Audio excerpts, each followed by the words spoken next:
კომპანია „სავანეთის“ დირექტორი ვეფხია ჯაჭვაძე კვერცხის სარეალიზაციო ფასის შესაძლო მატებას არ გამორიცხავს. მისი განმარტებით ფასების სამომავლო კორექტირება საწვავისა და ნედლეულის მზარდ ღირებულებაზე პირდაპირ არის დამოკიდებული. წარმოებლების განცხადებით სააღდგომო პერიოდში მომხმარებლებისთვის ფასები უცვლელი დარჩება, რადგან კომპანია ტრადიციულად მომხმარებლის ინტერესებს ითვალისწინებს.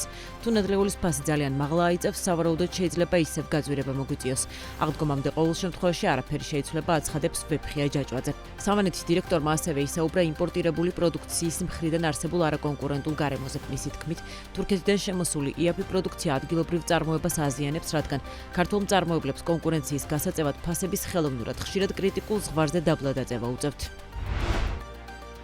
ლონდონის საფონდო ბირჟაზე საქართველოს ეკონომიკა სამი კომპანიის მიერ საქართველოს ბანკის, TBC ბანკის და საქართველოს კაპიტალის მეშვეობით არის წარმოდგენილი. გასული კვირის განმავლობაში მათი შედეგები ასე ნაწილდება. Lion Finance Group-ის აქციების ფასი 0.32%-ით გაიზარდა და ამჟამად ერთი აქციის ღირებულება 93.25 გირვანკა სტერლინგია. კომპანიის საბაზრო კაპიტალიზაცია 4 მილიარდ 600 მილიონ გირვანკა სტერლინგს შეადგენს. ბოლო 6 თვეში მათი აქციების ფასი 25.42%-ით გაიზარდა. TBC ბანკის ჯგუფის აქციების ღირებულება 1.87%-ით არის გაზრდილი. ბანკის ერთი აქცია 40.90 გირვანკა სტერლინგი ღირს. კომპანიის საბაზრო კაპიტალიზაცია ამჟამად 2 მილიარდ 250 მილიონი გირვანკა სტერლინგია. ბოლო 6 თვეში მათი აქციების ფასი 6.73%-ით შემცირდა.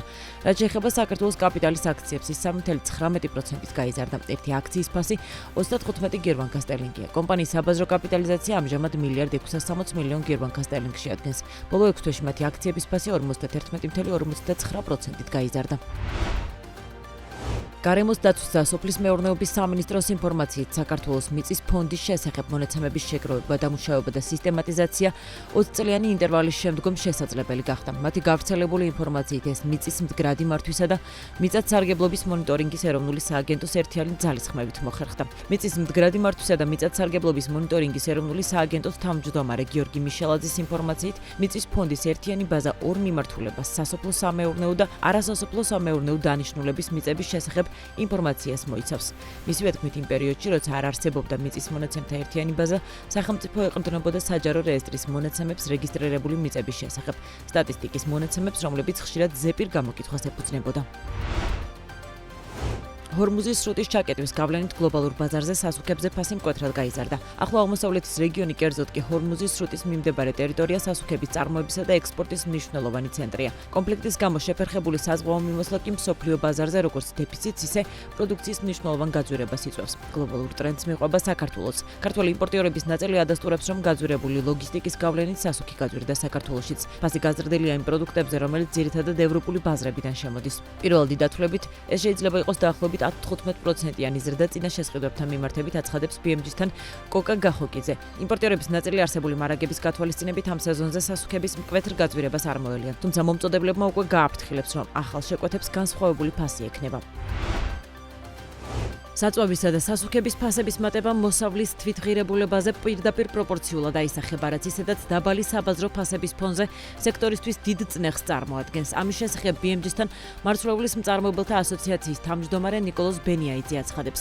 მისი თქმით, 1 ჰექტარი მიწის დამუშავებას საშუალოდ 120-დან 150 ლიტრამდე დიზელი სჭირდება. ის ასევე ამბობს, რომ საწვავის პარალელურად გაძვირებულია სასუქიც. ადგილობრივ ბაზარზე აზოტოვანი სასუქების ფასმა 1 ტონაზე დაახლოებით 200 ლარით მოიმატა, რაც შეეხება ფოსფოროვან და კალიუმიან სასუქებს საქართველოს სრულად იმპორტზეა დამოკიდებული. ნიკოლოზ ბენიაიძის თქმით, მიწოდების დეფიციტი ამ ეტაპზე არ იგრძნობა, თუმცა გლობალური პროცესები გაძვირებული და გართულებული ლოგისტიკა ფასებზე გავლენას ახდენს. მიუხედავად გაზრდილი ხარჯებისა, ხორბლის მწარმოებლები ბაზარს ოპტიმისტურად უყურებენ. ნიკოლოზ ბენიაიძის თქმით, წელს ნალექიანი გაზაფხულია, რაც კარგი მოსავლის წინაპირობაა. ახალი მოსავლის აღებამდე 3 თვეზე ნაკლები რჩება და ფერმერები იმედოვნებენ, რომ ადგილობრივი მარცვლეული იმპორტირებულთან შედარებით უფრო კონკურენტუნარიანი გახდება. მიმდინარე პროცესები საქართველოს დამატებითი ტვირთნაკადების მოზიდვისა და რეგიონული ლოგისტიკური ჰაბის პოზიციის გაძლიერებისთვის ახალ შესაძლებლობას ქმნის. ამბობს ტრანსპორტის დერეფნის კვლევის ცენტრის ხელმძღვანელი პაატა ცაგარეიშვილი საქმის კურთან საუბრისას. მისი თქმით, ახლო აღმოსავლეთის კონფლიქტის გათვალისწინებით საქართველოზე გამავალ შუადერეფანს დამატებითი ტვირთების მოზიდვის შესაძლებლობა ეძლევა. რაც შეეხება სახმელეთო მიმართულებით ტვირთების მოზიდვის შესაძლებლობას, აქ კიდევ ორი ქვემდგენელი შეიძლება წარმოვადგინოთ. ერთი არის, რომ ცენტრალური აზიის პლუს ჩინეთის S6 სახელმწიფო აქტიურად ინსტიტუციონალურად ანუ ტვირთების ირანის მიმართულებით გადასაზიდად იურიდიულ საკანონმდებლო და ინფრასტრუქტურულ მდგენელსაც ავითარებს. პარალელურად ბოლო წლებში შუადერეფნის ალტერნატივა ცენტრალური აზია-ირანის მიმართულებით სხვადასხვა ხელშეკრულებები იდება, ამბობს პაატა ცაკარაიშვილი. საავიაციო საწვავის გაძვირების გამო ავიაბილეთების ფასი საშუალოდ 30%-ით გაიზარდა. ამის შესახებ Check-in Travel-ის დირექტორი ლევან ოსეპაიშვილი BMG-სთან საუბრობს. მისი თქმით, ფასის ზრდა ყველაზე მწვავედ შორ მიმართულებებზე აისახა. როგორც ლევან ოსეპაიშვილი განმარტავს, ტურისტული კომპანიები ბილეთების ფასს ვერ აკონტროლებენ, რადგან ისინი სრულად ავიაკომპანიების ტარიფებზე არიან დამოკიდებულები, რომლებიც საწვავის ფასის პირდაპირ პროპორციულად იცვლება. მისივე თქმით, ფასების ნახტომისებური ზრდა ახლო აღმოსავლეთიდან წამოსულმა საფრთხეებმაც განაპირობა. ამასთან, როგორც Check-in Travel-ის დირექტორი განმარტავს, ახლო აღმოსავლეთში მიმდინარე ომმა ტურისტულ სექტორში თავდაპირველად გაურკვევლობა და შიში გამოიწვია, რასაც ჯავშნების მასობრივი გაუქმება მოყვა, თუმცა ოსეპაიშვილის დაკვირვებით ბოლო დღეებში მომხმარებელთა ქცევა შეცვლილია.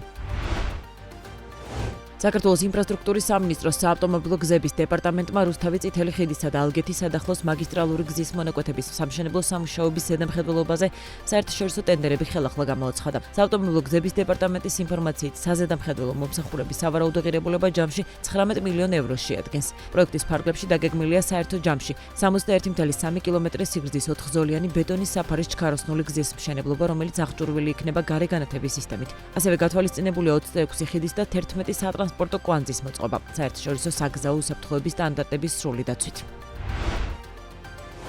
ეკონომიკის სამინისტროს დაქვემდებარებაში არსებული OpenNet-მა ინტერნეტიზაციის პროექტის ფარგლებში კახეთის და თიანეთის სოფლების ინტერნეტიზაციის პროექტის განხორციელებისთვის 24 მილიონ 300,000 ლარის ღირებულების ტენდერი გამოაცხადა. პროექტი მსოფლიო ბანკის დაფინანსებით ხორციელდება. აღწერის თანახმად, კონტრაქტორმა კომპანიამ კახეთის დასახლებულ პუნქტებში, ასევე თიანეთის რაიონში ოპტიკურ ბოჭკოვანი ინფრასტრუქტურა უნდა შექმნას. ტენდერში კომპანიებს წინადადებების დაფიქსირება 2026 წლის 13 მაისამდე შეეძლებათ. აღწერა მოიცავს სოფლების, მატანის, კორეთის, ნაფარეულის, ფშაველის, ასევე სოფლების უდაბნოს, გამარჯვებას, ხორნაბუჯის, ერისიმედის, ზემო ქედის, დედოფლის წყაროს და სხვა დასახლებული პუნქტების ინტერნეტიზაციას. ცნობისთვის გეტყვით, რომ 2025 წლის ბოლოს ინტერნეტიზაციის პროექტის დასრულების თარიღი 2 წლით გახანგრძლივდა. პროექტის ბიუჯეტი კი 40 მილიონი დოლარით გაიზარდა. შესაბამის ცვლილებას ითვალისწინებს საქართველოს მთავრობასა და მსოფლიო ბანკთან გაფორმებული საკრედიტო ხელშეკრულება. როგორც ირკვევა, რეგიონებში ოპტიკურ ბოჭკოვანი მაგისტრალური ქსელის ასაგებად თავდაპირველად გამოყოფილი 60 მილიონი евро საკმარისი არ აღმოჩნდა, ასევე არასაკმარისი იყო პროექტის განხორციელების ვადებიც, რაც გახანგრძლივდა. სოფლის მეურნეობის სამეცნიერო კვლევითი ცენტრის ორგანიზებით გურჯაანის მუნიციპალიტეტში ატმის მწარმოებელ ფერმერებთან საინფორმაციო შეხვედრა გაიმართა. შეხვედრას 100-მდე ფერმერი ესწრებოდა, როგორც გურჯაანის, ასევე თელავის მუნიციპალიტეტებიდან. შეხვედრის მიზანს დარგში არსებული აქტუალური საკითხების განხილვა და თანამედროვე აგროტექნოლოგიური რეკომენდაციების გაზიარება წარმოადგენდა. ინფორმაციას ავრცელებს სატყეო სააგენტო. შეხვედრას ცენტრის დირექტორი ლევან უჯმეჯურიძე, გურჯაანის მუნიციპალიტეტის მერი, ასევე საკრებულოს თავმჯდომარე, აგრონომები და დარგის სხვა წარმომადგენლები ესწრებოდნენ. ღონისძიებაზე განსაკუთრებული ყურადღება გამახვილდა ფერმერისთვის პრაქტიკული ცოდნის მიწოდებაზე და ხაზი გაესვა, რომ მსგავსი ტიპის აქტივობები მნიშვნელოვან როლს ასრულებს აგროსექტორის განვითარებასა და წარმოების ეფექტიან ზრდაში. შეხვედრა შედგა გურჯაანისა და თელავის ფერმერებთან. საკითხები კომპლექსურად შეეხებოდა ატმის კულტურას, ნექტარინის კულტურას, ყველა იმ საკითხებს, რომელიც დაკავშირებულია როგორც ახალი ნარგავების გაშენებასთან, ასევე ნიადაგთან დაკავშირებულ საკითხებს, აგროტექნოლოგიურ საკითხებს, ახალი ჯიშების ინტროდუქციას და რამთავარია მცენარეთა დაცვის ინტეგრირებული სისტემასთან მიმართულ საკითხებს, რომელიც შეეხება მცენარეების სიჯანსაღეს დაცვას მამლებლებისაგან და დაავადებებისაგან. მსგავსი შეხვედრები ხელს უწყობს უპირველესად კონკურენტულარიანი პროდუქციის ბაზარზე განთავსებას, ხარისხის გაუმჯობესებას და რამთავარია ფერმერებისათვის იმ ცოდნა გამოცდილების მიღებას, რომელიც აამაღლებს კულტურათა პროდუქტიულობას. ძალიან მნიშვნელოვანი შეხვედრა იყო ფერმერებისთვის.